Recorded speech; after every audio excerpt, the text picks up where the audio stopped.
नाही भागत बघ. खराय गाड्या, गावात घरपोडी झाल्यापासून लोक आपल्याला चोर समजायला लागलेत.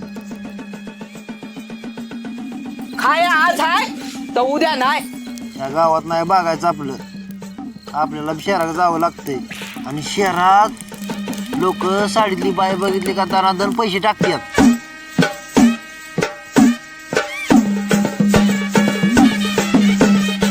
पैशानी झाली सोय. घरात धान्याचा एक बी कण नाही. उद्यापासून गो